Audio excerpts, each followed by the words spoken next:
I'm just going to import a logo. So I don't have my logo in my media assets yet, so let me just import that quickly. So adding some footage, I'm going to go to my graphics folder, I'm going to choose a white logo, import it.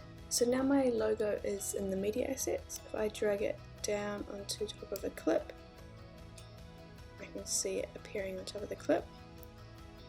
It's moving, so I can tell it has a Ken Burns effect added, so I'm going to take that off.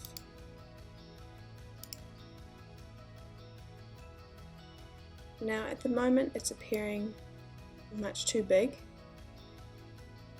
and I don't have many options to change the size, but I'm going to go back to that overlay option and do the picture in picture option,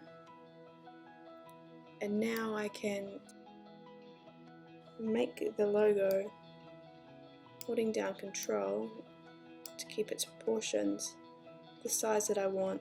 So usually put a logo at the end, maybe the start of your video, but let's have a look at what that looks like.